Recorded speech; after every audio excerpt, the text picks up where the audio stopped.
Sejam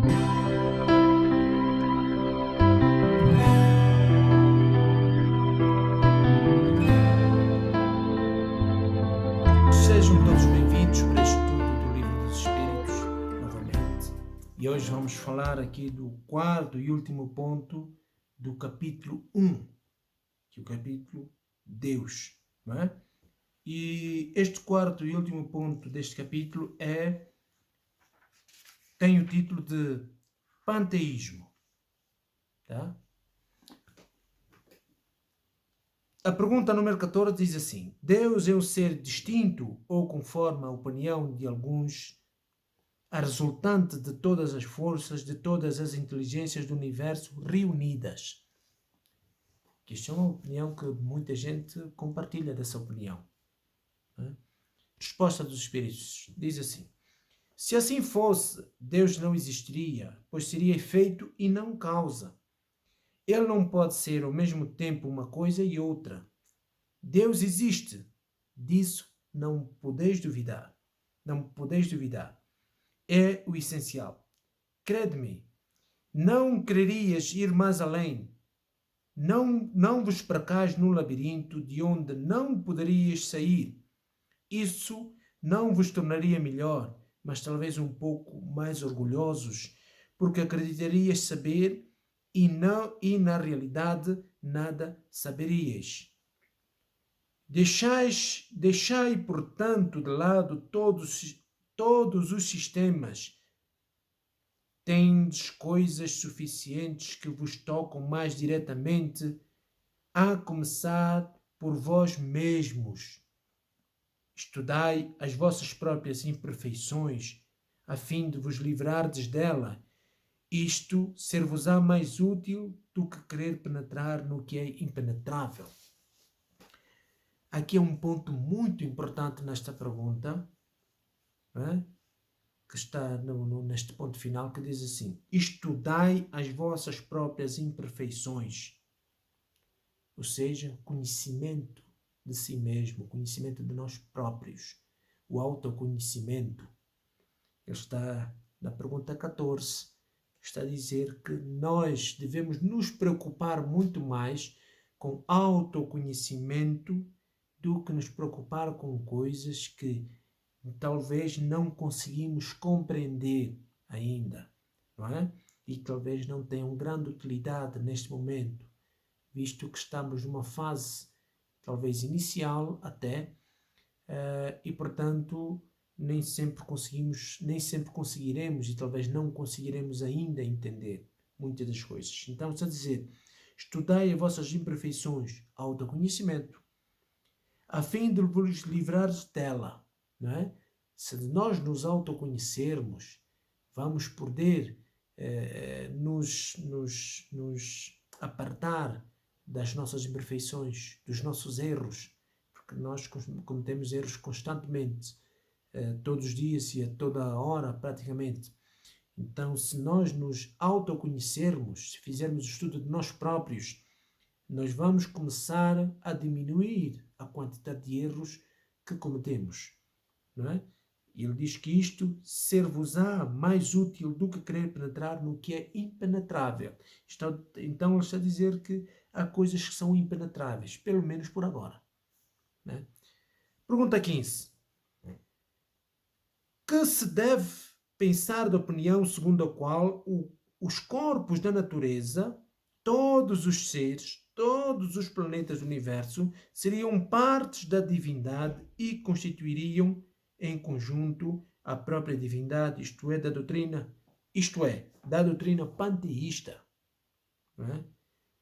E a resposta é: o homem, não podendo ser Deus, quer pelo menos ser uma parte de Deus.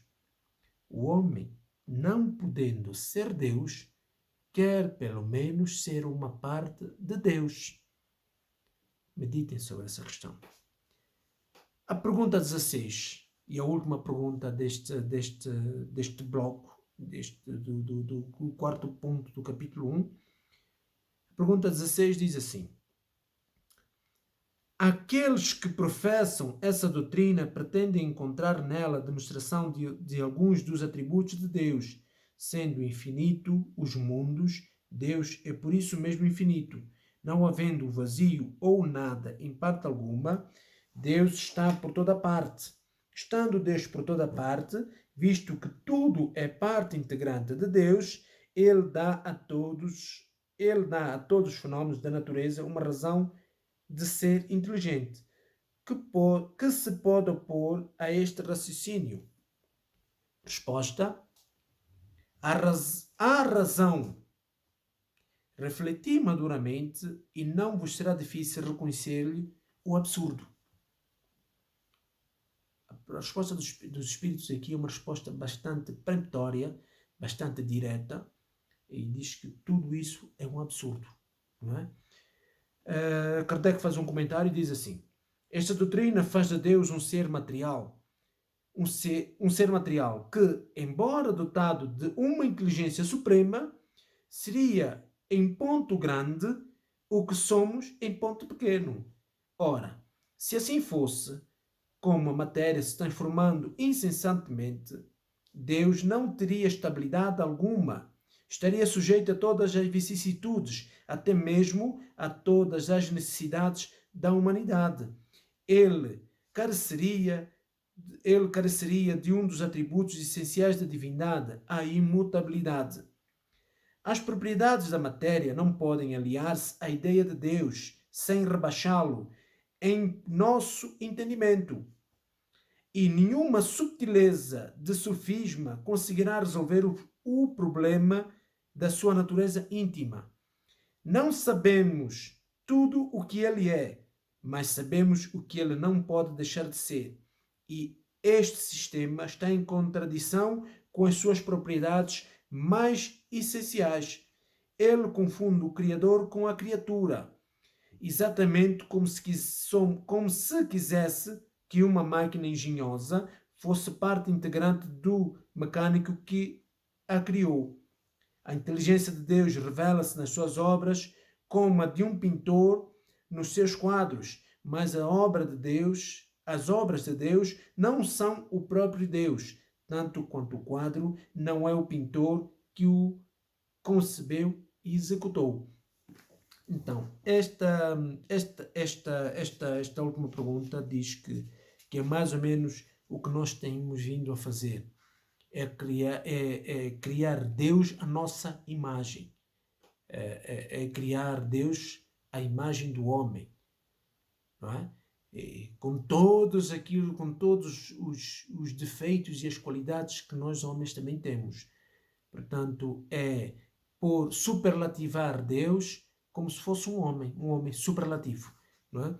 Então, Deus não é um homem grande, um homem superlativo. Deus é Deus e ponto final. Não é? Ele não pode estar sujeito, à matéria. Não pode estar sujeito a nada que diz respeito à matéria. De outra altura, não haveria estabilidade no universo, não haveria, as leis não seriam estáveis, nada seria estável. E ele não seria poderoso, ele não seria imaterial, ele não seria único, ele não seria justo e bom. E todas as outras qualidades que nós já vimos também nos vídeos anteriores. Então, prontos, por aí podemos ver que o panteísmo é simplesmente uma coisa ridícula também, não é? Como os espíritos dizem que a razão vai nos fazer entender do absurdo que é isto. Mas prontos, se gostou, clique aí no gosto, compartilhe, comente, para que crie mais relevância e seja indicado para mais gente. Estamos juntos e ficamos juntos para o próximo vídeo também. Até já!